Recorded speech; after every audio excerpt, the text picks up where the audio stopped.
All right, good afternoon, everybody. Nice for you to come out on a nice rainy afternoon. It's really December programs have been pretty fun for us, and gives people a chance to get in and actually see the center a little bit. So after the program, feel free to poke around. There's several of us here that know what's happening, and some of us only think you know what's happening, but it's all right. But anyway, so it's great to have Laura here today with us. We have a couple more Sunday events coming up. We're going to be going to Nika the next week or so. Is that next week or the week after? Next Sunday. Next Sunday, right? Yeah, and then the week after that, we'll be back here. We're going to go out in the meadow, and hopefully it won't be raining. And there'll be dragonflies to look at. And if it's really raining, we'll look at pictures of dragonflies. So we'll figure it out. So with that said, I appreciate everybody. Just a reminder that at the end of the month is our renewal time. So you'll be receiving something in the mail or email in the next few weeks that just restates that it's the membership time frame. I've tried to, we're working to try to make sure we update everybody so that if you joined since like last April or so, you're good till next August. So we're trying not to double dip here too much. So with that said, I want to introduce my friend Laura Silva.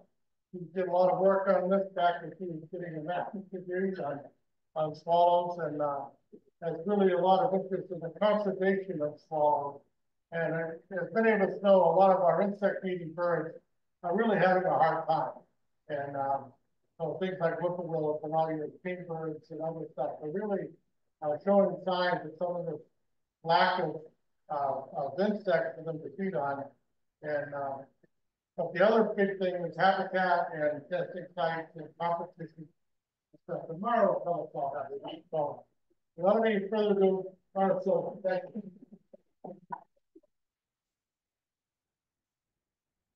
Thank you for the club. Thank you for inviting me. I have kind of not very loud voice, so let me know if you can hear me. I just got to back very comfortably. So can you all hear me okay right now? Okay. Just yell if I get quiet. So as Dave said, I've been interested in swallows for a long time. I've been focusing my interest in them started in my early 20s and now in my late 50s. So half my life pretty much obsessed with mostly good swallows, but I branched out and I started working with barn swallows, gold creatures at the time in the Northeast. I just wanted to start with the 6 species of swallow or martin that nest in Massachusetts. And originally I had these all shown the same size, but then I thought, well, they're good birders at this club. I'm going to try to make them to scale. So hopefully you'll see the bank swallow one on the bottom left and the small of our swallows. The purple martin is the largest. And they don't nest in the next close to the nest. Apparently they're doing badly now nesting, but generally don't see them here in Western Mass, Central Mass. The center bottom is a roughly swallow. These are kind of and they're cavity nesters, but they don't excavate their own burrow like a bank swallow does. The roughly cavities that are in the drain pipes, cracks, and stone walls, lots of long waterways. The upper right hand side, everyone knows it's a swallow, whether you use the paper boxes and should be allowed to. Hopefully there's enough for everyone. And then the two I focus on are the upper left, the fifth swallow, and the upper middle of the front. So I just have to press right. No, keep right. And that, I can forward it on. Yeah. All right. So right arrow, yeah. Or down arrow. none of those are working. Sorry. Oh no, you. I couldn't be able to go.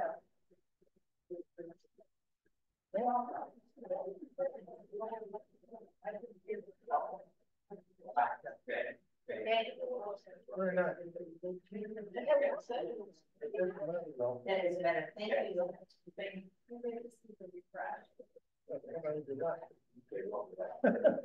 Please not. What's there? No, you should not go there. Yeah, well, that's working now. Maybe I can make me what I have to say. As Dave mentioned, swallows are part of a group of birds called very insective birds. So these are birds that catch insects while in flight, and it includes the night darts and the whippoorwills and nighthawks, swallows, wits, and flights. And not every species in that group is declining, but as a group, you can see in the graphic, which is actually a little bit outdated, that the pink line, the aerial insectivores, is really crashing compared to other groups of birds, some of which are also declining, unfortunately. So they're still declining. First going to talk about the cliff swallow. This is the cliff swallow breeding range and wintering range. The orange is where they're at. The blue is where they winter, so they're real tropical migrants because they're insect eaters in the fall and travel all the way to South America spend winter. This is it's a full screen. Full screen. I just got over high.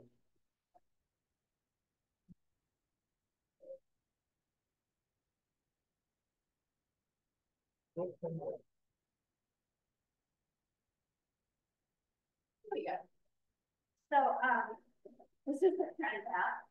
So as you can see, cliff swallows, it's perfect fits through 2013, but it changed a little bit. There's still some increases, which are the blue in population sizes in the south, but there are more extreme decreases in the northeast and that was made.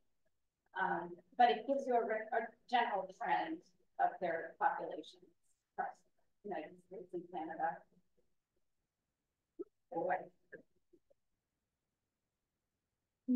And some of you probably have seen them nesting here every week, but out west they nest originally with the cliffs and cliff swallow. And they are highly colonial, which you can see in this photo. They are one of the most social swallows of any in the world, and colonies can move up to the south. We don't tend to have those numbers here where they nest under trees, and they're commonly known as smooth swallows in the east. So they built their nest with mud pellets that they carry one at a time. And one interesting thing about them with barn swallow country is they kind of liquefy the mud when they have it. You can see how liquefied that drop of mud is. And you can see them just in their nest and they do this kind of little bit that I've always wondered why they do that when they're building their nest, and I learned it helps them the pellets appear better. So both pairs construct the nest, which takes pretty fast, about a week. Okay.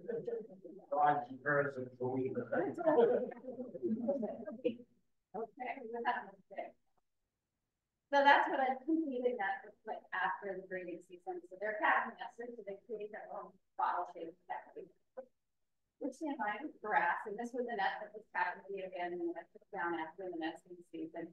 And as you can see, this was under an eave, so you can see the glass are just that have been attached. Again, out west, they nest in huge numbers on cliff faces and under bridges. And what's interesting too is out west, you'll see them in the Midwest nesting under bridges and in culverts very commonly. And here, we don't know why they don't. I mean, there are a few colonies under bridges that I'm aware of, but you don't see them, under the bridges and the numbers that you do out west and the Midwest.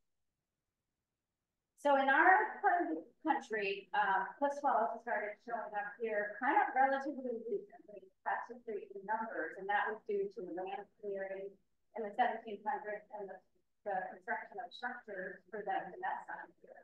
We don't have those kinds of places to nest on us. So they reached their peak here between 1840 and 1860.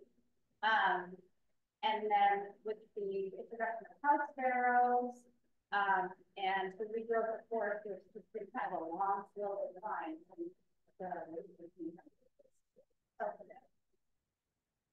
So here in the Northeast, you'll find them nesting under eaves, and they do nest under eaves. It's not in the numbers that we see out west. So I know three colonies in the state of Massachusetts. So a little historical information about, well, recent history in terms of the breeding bird atlas that Matt Audubon did in the 70s and 80s. This is the breeding bird atlas data for cliff swallow, and the confirmed breeding is the dark green square, and the probable is the middle green, and possible is the light green and not found. So you can see there were cliff swallows in Worcester County and quite a few on the North Shore, mostly found in the Berkshires, which is where they're kind of restricted to now. But by the next breeding bird atlas, so this is 74 to 79, by 2007 to 2011, quite a lot has changed. Pretty much absent from the Worcester Plateau, and getting more and more restricted to the western part of the state.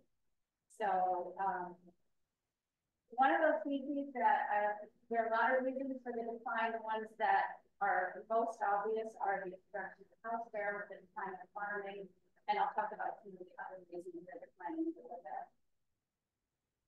So after I started getting interested in cliff swallows and going to all of the sites where I could find them and inventorying them, it was hard to for barn swallows because both usually nest, one on barns and one in barns. Because both of them benefit from the open areas, the open hay fields, and the effect prey that are common around farms and that stuff. And they coexist quite well together because they have completely different ways. Not completely, but cliff swallows tend to feed on structures like barn swallows, more people expect that at lower altitude. So a lot of people say, oh, if I get cliff swallows, will my barn swallows disappear by versa? But no, they coexist quite well together. And usually, if you have good cliff swallow habitat, and good barn swallow habitat, not necessarily the first, but this is the typical kind of place to find a barn swallow is in a rural area with a barn with an opening. And a lot of people say, well, what do they do before barns? Why, like, aren't they going back to their natural population sizes? And that's a good question. But they are called barn swallows. And what's interesting is that what is thought, recent genetic research is showing that they actually have evolved alongside people and what have what's called a founder event when humans spread across the history. And their population exploded, but it was kind of a natural evolutionary event, and now they are completely reliant virtually on our abilities for nesting and our hospitality as well. This is a typical barn swallow nest. As many of you probably know, they're a little more common than cliff swallows. They don't let much head space. There's more vegetative matter in the nest, and yeah, they're cheerful on the farm. I love barn swallows. I've gotten to love them. They also drive me fast, which I'll talk about soon. So barn swallows have a much wider distribution than cliff swallows. Cliff swallows are strictly North American breeder. The barn swallow is just breeds on numerous continents, all the orange, so Europe and in Asia, and it's the same species, different subspecies. If you go to Europe, the barn swallows are but they are the same species. So this is the barn swallow having a little more trouble than the cliff swallow. So it's sort of interesting that the barn swallow has a wider distribution. So you think, well, it's doing better. It's doing better than cliff swallows because it's all found all over the world. But in North America, it's really crashing. So the red is all areas of decline, and blue are areas of increase. So as you can see in the Northeast, it's just things aren't going very well for barn swallows. And you may notice yourself, just if you live here a long time, you start to see as many on the wires and things like that. So here's the same bird atlas data for barn swallows. Again, confirmed breedings with the darkest. And same kind of coverage, but just less confirmed breeding. So, you know, people ask me a lot of times, I had 10 pairs, now I have 5. I haven't changed anything. And it's hard to say why. So I'm just giving you a little history. Now that I did a little boring history lesson, or natural history, that part's over. Now you know everything there is to know about for natural history. How I got interested was actually I was doing work on seabirds. I was really interested in seabirds in my youth, and I had come home here for the summer, and I had rented a house, I had an apartment in a house that had blue swallows nesting on it. And this is one of the pairs. If you see the white dots in the nest, that's their forehead. That nest is partially built over the model under the eaves of the house. And there were 21 pairs, and by the time they had laid their eggs, all the nests were filled with house sparrow brats. So the house sparrows, like that took over bluebird box, they took over the swallow nest. They don't just take over one nest. They're kind of, that would be kind of like, well, okay, they took over one nest, they use it, leave everybody else alone. They'll defend about 5 nests on either side of it. It's like a broad range of nets on either side that they'll, the big eggs and big adults. It sounds like a horror story, but you can see it. I've seen the chicks thrown out, sacs thrown out, and then they'll fill the nets with crap. So that's what happened to this colony. This was the only nest that survived the house sparrows, and then it fell with the chicks, and the chicks on the ground. And they were alive, and the parents were flying around. So I created kind of a horrible replacement, which was this box. And if you look here, they rebuilt the nest inside of it. And after I took the box down at the end of the season, there was a completely done nest inside, and those chicks fled. There. That was my little sparrow scooper. So at that point, I was sort of thinking, well, this is like, because this happened all over the place. Like, these swallows are so constant that we start doing the nest, flying up to the eaves. I was on the 2nd floor. And all of them were gone before they had any young. So I got in touch with the state ornithologist who was Brad Black at the time, who would love blue swallows. I was very happy with he helped to get a little grant from the state to look at another colony type breed. He said, yeah, I'd love to know if those same issues are happening. Nests falling and house sparrows at other colonies. And just at that time, the grave was in the bird nest. I don't know if you've ever been to the grave farm from that property. They had a cliff swallow colony that had been just an amazing colony, and kind of was written up in books. Birds of the Connecticut Valley by that, and it was put in there as a swallow neck. And so this colony was, this was the farm. It was beautiful. Unfortunately, that got knocked down right through the building. There's still part of the barn, but they couldn't stay all the time when they sold the house. So I spent many years at this farm looking at the cliff swallow colony. The first thing I noticed in 1991, which was the year after I had the colony nesting on my apartment, there were 6 pairs of swallows. So I thought I'm just going to observe and see. Am I going to see the same thing I saw at that other site? So this is them taking this my regular old-fashioned camera at the time. It's a photo from them, and you can see the birds collecting mud. It's not a great photo, but they were just the face of a wet meadow out behind the farm. And what I noticed was exactly the same thing, that nests were falling. That's Graves Farm, that's an imprint of where a nest was. So they construct them and they fall. And some of it was due to house sparrows disappearing, and some of it was due to Grave Out. And there were house sparrows. That's not at Graves Farm, but it just shows you what it looks like when a house sparrow is decided to take over a nest and then let go of the grass. And I was finding chicks on the ground, which I don't like to leave. I'm not one of those. Oh, let me take a course. So I made little clay bowls when I found them fallen. Usually they were right under. I was keeping track of all the nests, so I usually knew where they came from. And actually, that's a chick that made it that first year. I put it up in the clay bowl, and I did put ceramics in college, so that was about ceramics. So I actually did my final project in college, not on dirt, but in ceramics. So I was lucky to join it later on. So that little guy is in a nest that a clay bowl that I made. And that was after they used it. Was kind of my evidence of their use. So I thought, well, maybe then the mud is hearing because it's just that in maybe at one time there was more. Even at horse day, cows would either lure made mud sticky. I thought I'm gonna add clay.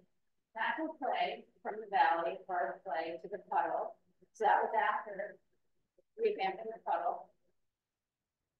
And I didn't know what was going to happen, but 30 there, so that was making the puddle bigger. So that was pretty exciting. I also tested out some clay ledges that I tried just to see if maybe it would be area. It seems like it was the area that had maybe it was off.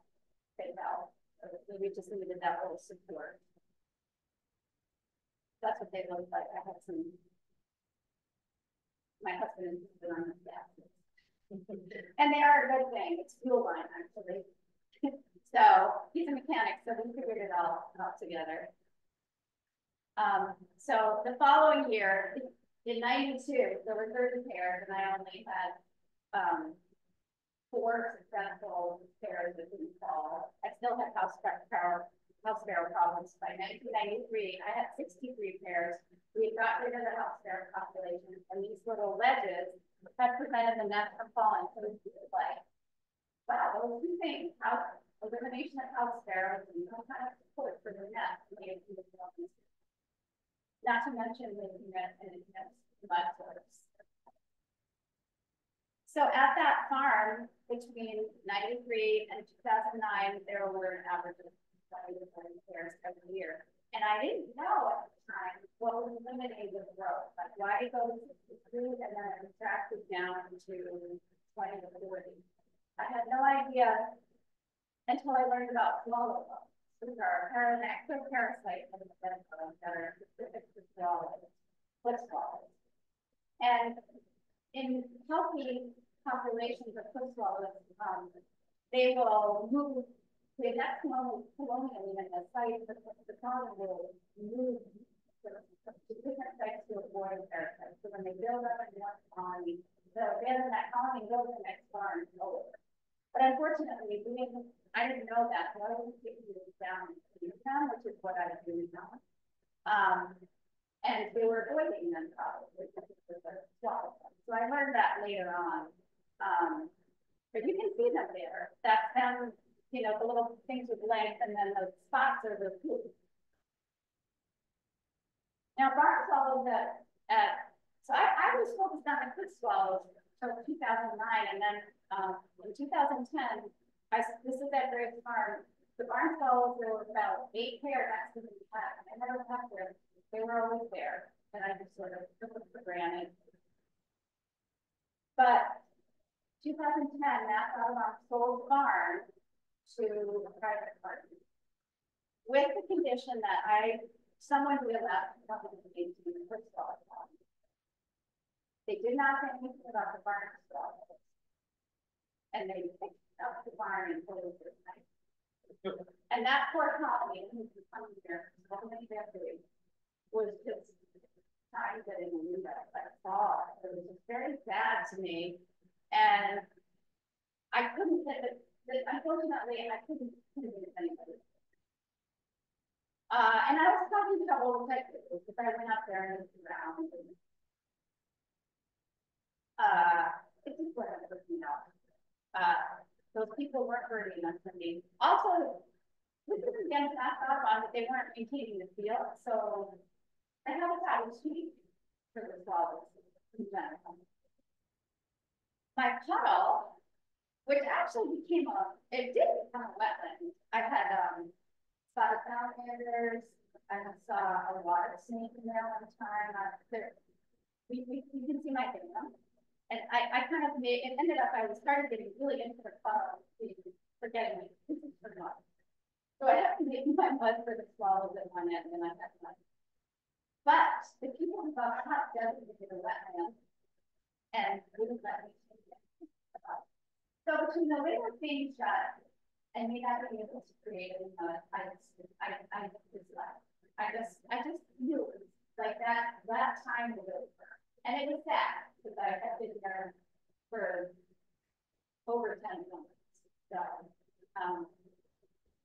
2000, this is taken in 2012, but in 2011, I realized there was another place I could try.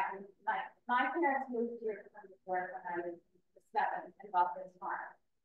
And you would have thought, oh, why aren't you just doing that there? Well, anything to do with my parents, I just didn't want anything to do with it. And then I realized that they actually bought a really cool place that was closed up, but had one pair of barn swallows that just went. I was like, this is going to be my new spot. So there's one pair of barn swallows in 2011 nesting in this court barn. Not a really big barn because it was close tight. It has beautiful fields and views in that. It's lovely swallow habitat. There's so many swallows there. So I thought, all right, I'm going to try to get the swallows by making complete nests instead of little beds. And I'm going to open up the barn. So there are the nests I made trying to match the cliff swallow nests, and they're 5. So they're like a fishes that don't have legs. So they're breathable. The swallows go right in them because like barn swallows, they'll just really go nuts right over the honey's already there. So I installed some under the eaves of the barn. And I put the calls with the swallows. I thought I had to be very high tech about them. With the boom box, we crap out the puffin expert. I call them the cleaning together. I'm very technical. I'm like, no, it's not loud. It's about as loud as they are. You can hear them fly. So I did that. Created the repeat puddle. And I do have another job. I was working as an editor. I'm not now, so that's why I had my work clothes on. But I always came up with my new time, got my puddle going. My handy husband created. They hooked up the wet. There's an old cistern, and we got a pump for water, so I could water the puddle.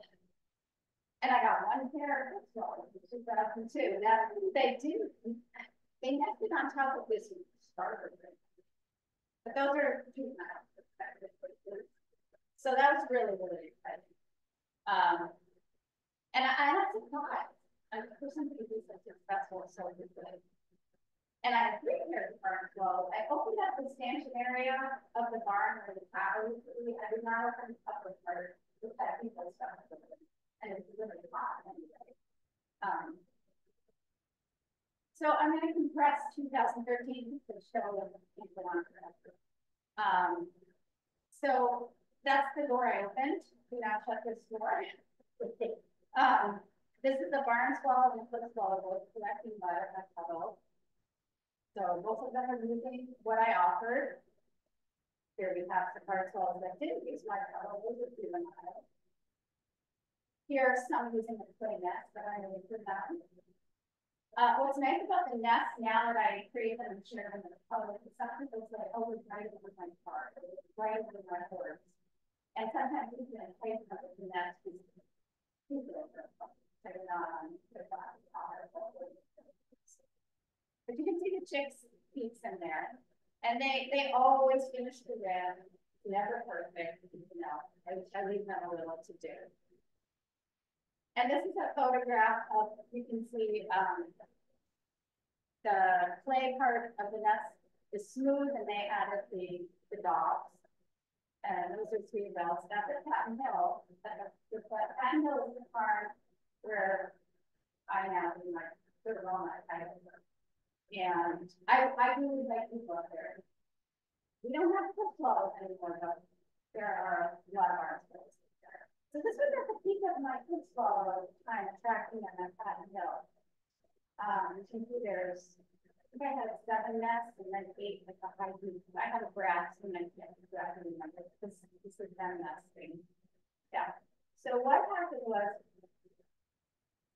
from the time I opened the barn and created the mud sewers and put up the letters, these are the trend numbers. So the pistol are the red line. They showed up. I had one here in 2012 that we saw, nothing in 2013.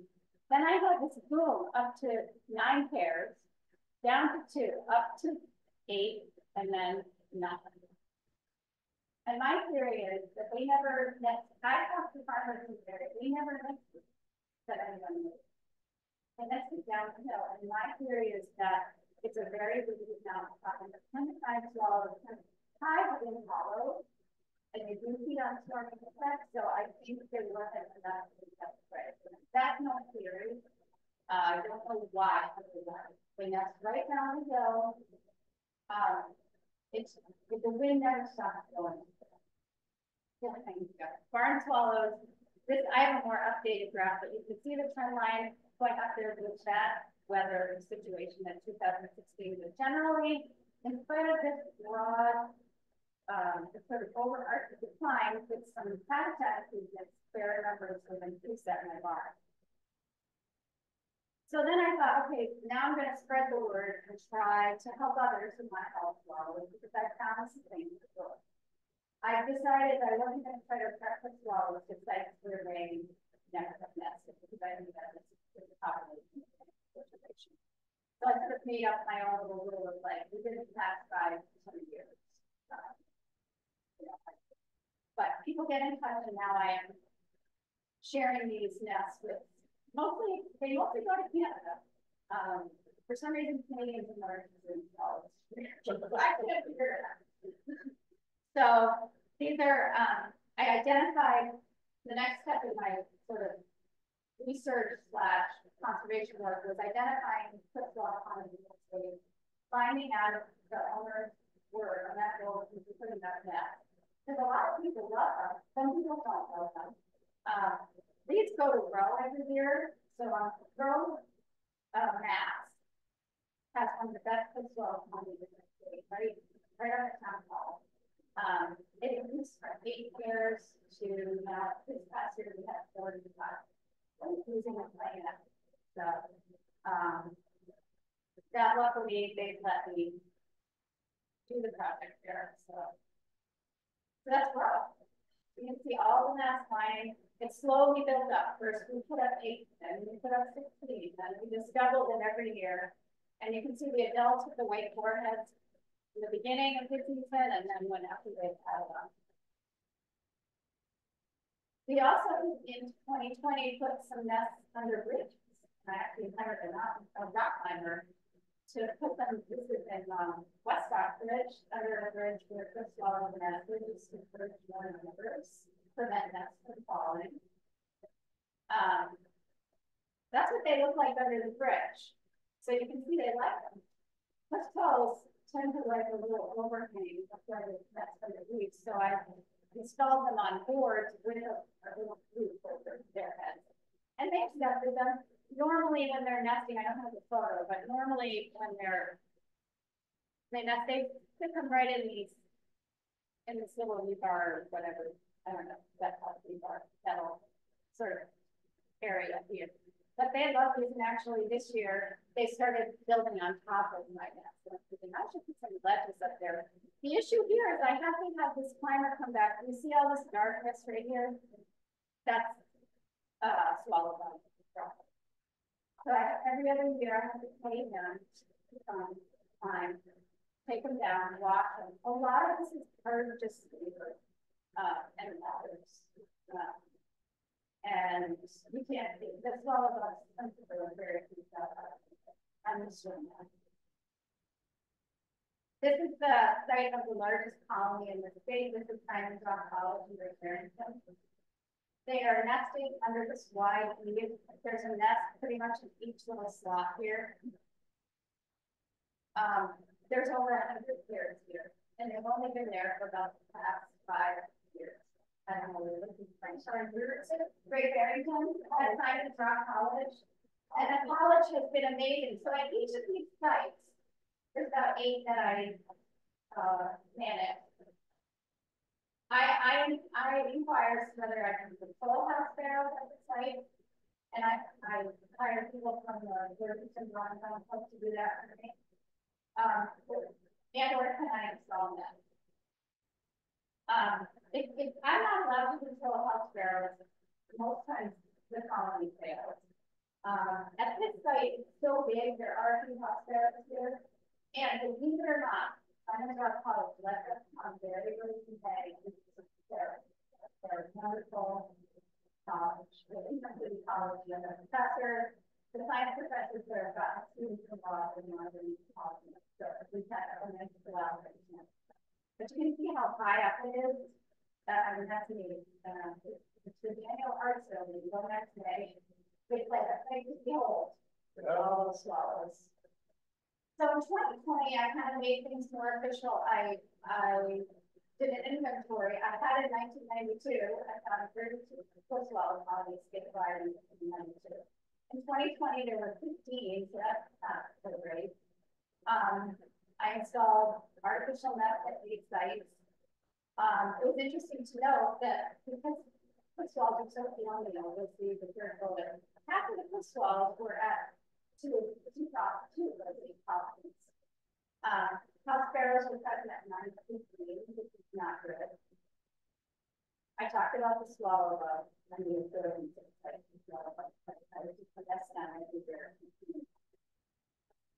So this is a little bit of data to share with you from our study from 2019-2020. So these are different sites where, these are all the sites where we put up the artificial nests.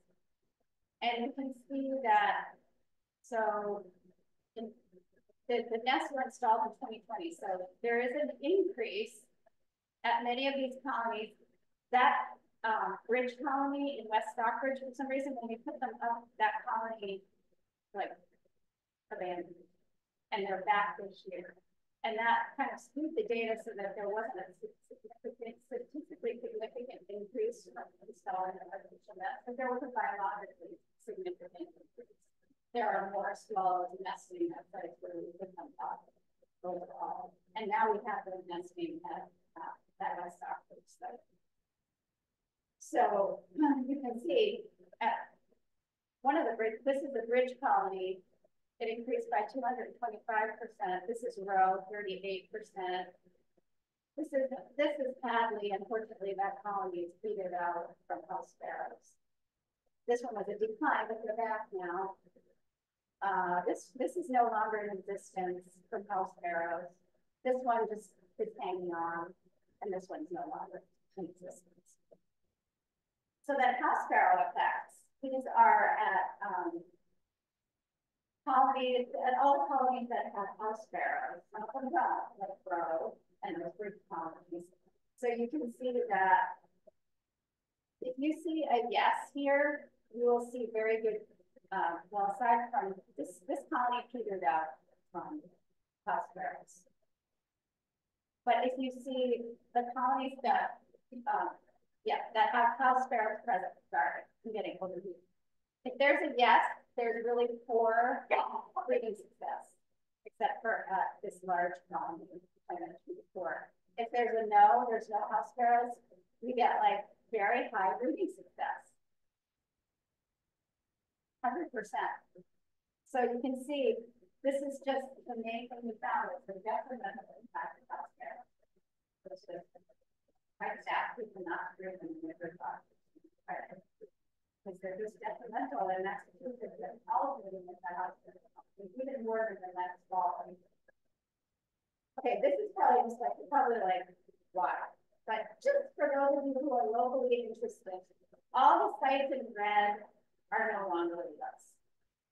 The ones in, I made this for this program today. The ones that are in black are up to the minute for a number of net comparisons. And I'm happy to say my data. Interested. If you see an arrow, it's kind of like, it's interesting. This year we had a cold snap in June. So Simon's Rock, that huge one, we had 154 pairs in June.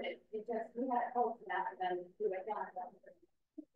It's always hard to say, well, how many pairs were there? We say the nesting, number of nesting pairs. So it's 119. But overall, I feel like we're holding on to the 12 in the state, but just not being good. It's hard for one person to do it. I do have a helper, but it's hard for two people to do it.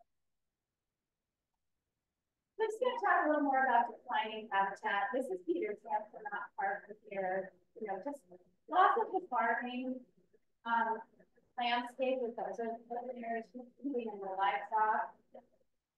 Farms just collapsing outright. And being replaced with metal ones. Farm not to develop suburbanization and the conversion of wetlands. People don't realize how much these insectors rely on wetlands. So the insects concentrate on elevation. When the swallows first get back here, and maybe people actually tell you that over March, then what is something about that? Fills in that whole colony. You have to go all the way to the river, or you know, they're always there. And research in Canada has shown how important these little wetlands are to insects as well. And I imagine other insects can do it, but I can still have a lot as well. And of course, agricultural intensification. So agriculture is good for them on a small scale, but the hardcore pesticides and the monocultures are not going to be good to the healthy soil. And then we don't know why insects. There's been dozens of articles in the recent past about the decline of insects. There isn't a lot of data in North America. Most of the research is taking place in Europe. Charles Brown, who is a swallow man of North America, as a friend, he studies swallows in Nebraska, and he's seeing feeding patterns change for the in recent times with the decline of insects, where I was saying swallows tend to feed more on thermals, right? They even have a call so that other swallows know there's a food source available on the He's seeing them feeding more like barn swallows in Nebraska, lower. So even if there's so many interconnected effects and subtle effects, and maybe the insects are prey in a high quality. Canada, they're finding that two swallows naturally are having most of our ability not to remember that fatty acids early with thermal insects because they're arriving early and thermal is much later and not being young enough to get to the kind of involved. And then there's the whole thing of like, what's windshield wiper fluid?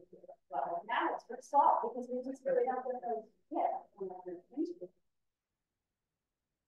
And these are some of those neonicotinoids. You hear about the bees, but that's what the research in Canada is showing that this stuff, the neonics get in the water. This is the direct effect. It hits waterways and affects those insects. And I think I misspoke before. What I was trying to say, I'm thinking I'm running out of time, is that this is suppressing those terminal insects. And the true swallows aren't getting related to fatty acids. But that has to be left at the time of the swallows, especially the swallows are coming over because of the warmer weather. Another thing I want to say about barn swallows, I get asked a lot. I'm taking them out of my barn. Can I put up a kiosk? You can, but you are not going to get one here. And these were created, this is the one on the right, that structure was Canada, like mandated that these get built to mitigate loss of barns, barns all listed. That's now such a concern of threat in Canada. And in Ontario, listed as threatened, and in Nova Scotia, listed as endangered. New Brunswick, threatened. So people are trying to create habitat, which is great, but they really prefer those interiors of bigger barns, which provide, they're not highly swallow. Some research is showing there are thermal effects. So when barn swallows arrive in the spring, the barns are warmer at night from their more. And they can spend more time foraging and they have young, so that's a perfect for people. So they don't they stay warmer when it's cool, and then when we have the really hot days, they stay cooler. And barn swallow chicks are doing one year for this metal barns. So it's a very, especially important with our more extreme weather and the cold snaps that we have in the spring, that they have these warmer barns. So this, it just doesn't, people really want you to say that it would be great. I just, you know, get one pair, but a lot of them have been failures. This is what I was talking about with the metal roofs. This is someone sent me this from Georgia. These chicks jumped out of her nest too hot. So she lowered all the nests in baskets, and they were all like, I was like, what? This one's really low. We can't tell here, but they were pretty far from where the nest was, but the parents were feeding the chicks, and these chicks made it. These metal roofs are not good for swallows. I'm finding a lot of trouble with parasites in barn swallows. And these are awful pictures, but both chicks survive. This picture. Do you see the bites on my finger? I was cleaning mites off that chick. And this chick has blowflies. These are barn swallow chicks. This barn swallow chick, I cleaned the blowflies off of this chick a week ago, and it's about to fledge. It's siblings as well. I learned this, I don't expect everyone in the barn swallows to do this, but the blowflies, this is at a very old colony in Charlemont, and blowflies tend to be worse at longer established colonies. And this was unsurvived. I don't know if you can tell. It's got his nose, it's right by his eyes. I plucked them all off, and they get the larvae. Those are the larvae of the blowfly. They excrete. They digest the blood, and then they excrete this wax that like gums up the feathers. So it's not like we have told you to rinse chicks in warm water after that. And then I blow dry in my car and to get them dry. And if you can see, that was a bundle of 4 I did last year. Now for blowflies, I can just rinse them, and then if the barn swallows are nesting, another nest of them like nesting that, the blowflies are even like that, and it's full of goes to the bottom of the nest. So I take the chicks out, I wash them, I blow dry them. I scoop all the nests. This is what the purple martin spider people do too. I scoop all the lining out of that nest, all the larvae, all the grass, all the everything. And I spray it with a little alcohol, let it burn. And I cook quickly because the parents are losing them. And put clean grass, clean nest lining, and always big food grass in the lawn. And put them back in and make them use when they fit. It's not efficient. I'm trying to figure something else out. It's also really stressful. The mites, I wipe them down with a little alcohol and water and really let them. You can see some dead mites on their heads, but they're okay. They live it. But it's been very stressful this year at this one site where I get this little and I can't, in that one, it's harder to clean. You know, move everything out. But I didn't want to end with bad information. In spite of all of these challenges that I'm talking about, this is up till last year. The barn swallow transit got and actually this year I have 15 pairs of barn swallows. So it's going to be a substantial colony. So one people can be inspired. So regional time, so I guess I'm encouraging people to take action. You know, not everybody has a barn, but we all know people who have barns, and you know, if they're having trouble with sparrows and mice, or you know, there may be things going on that we can help them. Even the artificial nest, this is based on time and open doors. There's a clay nest that I try to make look more natural. That's what, but I don't know what I was doing there. But you can see the chicks are in there. And then cliff swallows, you know, this is Canada on the bottom right. Just cliff swallows are really uncommon, but if you don't have cliff swallows, or you want to learn about the sites where you need help in the state, you know, the best thing you can do is control house sparrows in their case. And this is just a kind of nice thing to grow. But she police actually love the colony. And this is on her Facebook. A baby consult found on the with the guidance of Mara over, I think he went straight over the other watchers. The road police department was able to get the baby bird back into one of the active nests on the road town hall. And that's what she was putting that in. I just thought, you know, we can all get communal about it, you know, that was the chick. And I have a website I just launched where I offer information and consultations. It's just wildconservation.org. And I hope you enjoyed it. If you have any questions, let me know. All right.